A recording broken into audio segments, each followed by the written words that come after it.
عائشہ فاریہ کو اس کے کمرے میں لے آئی۔ مجھے معاف کر دو فاریہ، اس دن میں نے تمہیں غلط مشورہ دیا تھا۔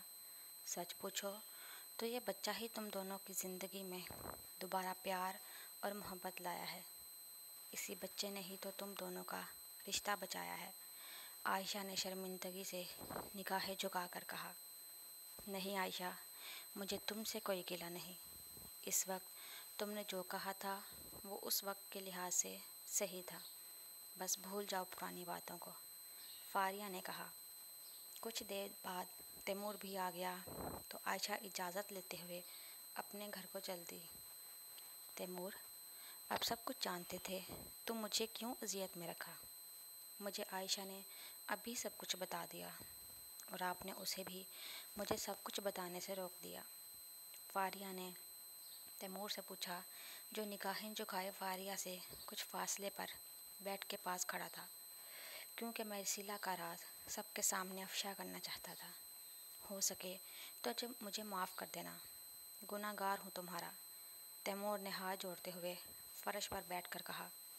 تیمور، آپ کو سچ میں لگتا تھا کہ میں آپ کے ساتھ بے وفائی یا دھوکے بازی کر سکتی ہوں؟ فاریہ نے سوالیہ نگاہوں سے تیمور کی طرف دیکھتے ہوئے پوچھا، جس کی آنکھیں ابھی شرم سے جھکی ہوئی تھیں۔ نہیں، مجھے کبھی نہیں لگا، لیکن جو میں نے دیکھا اسے بھی نہیں جھٹلا سکتا تھا۔ فاریہ، ہم مرد عورتوں سے بھی زیادہ شکی ہوتے ہیں، شکی نہیں پوسیسیو ہوتے ہیں، کہ ہماری بیوی کو ہمارے بغیر نہ کوئی دیکھے اور نہ ہی کوئی چھوئے۔ تم نے کیسے سوچ لیا تھا کہ میں یقین نہیں کروں گا کہ یہ بچہ ہمارا ہے؟ کیا آج تک کسی باپ نے اپنی بیوی سے صفائی مانگی ہے کہ اس کی کوکھ میں پلنے والا بچہ اس کا ہے؟ کیا دنیا کی ہر بیوی کو اپنے شوہر کو صفائی دینی پڑتی ہے کہ وہی اس کی کوکھ میں پلنے والے بچے کا باپ ہے؟ تیمور نے فاریہ کی آنکھوں میں آنکھیں ڈال کر پوچھا۔ میں ڈر گئی تھی تیمور کہ کہیں آپ… فاریہ بولتے بولتے خاموش ہو گئی۔ نہیں فاریہ، کبھی نہیں، بس اسے بھول جاؤ جو ہوا۔ میرا یقین کرو، میں نے دن رات یہی دعا کی تھی کہ جو میں نے دیکھا وہ صرف نظر کا دھوکہ ہو، تیمور نے رو کر کہا۔ میں نے بھی دن رات دعا کی تھی کہ آپ کو میری بے گناہی پر یقین آ جائے، اور یقین آ جائے کہ میں بد کردار نہیں ہوں، فاریہ نے روتے ہوئے کہا۔ شش، خدا کے لیے آج کے بعد یہ لفظ اپنے منہ سے مت نکالنا، نہیں تو میں گھٹ گھٹ کر مر جاؤں گا، مجھے معاف کر دو، تیمور نے فاریہ کے آگے ہاتھ باندھتے ہوئے کہا۔ معافی مت مانگے، قصور آپ کا بھی نہیں اور میرا بھی نہیں، قصور اس وقت کا ہے اور ان کا ہے جنہوں نے ہمیں جدا کیا۔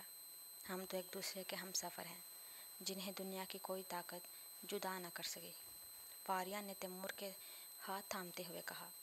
وہ دونوں اپنے پرانے سارے گلے شکوے دور کر کے ایک دوسرے کے سر سے سر جوڑ کر فرش پر بیٹھ کے چند ماہ بعد اللہ نے ان کی زندگی میں چاند سا بیٹا دیا، جو ان دونوں کی محبت کی نشانی تھی۔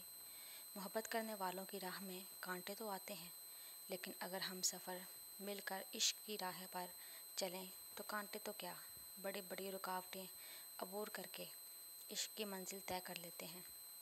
اس کے لیے بس ساتھ چلنے والا ہم سفر اچھا ہونا چاہیے۔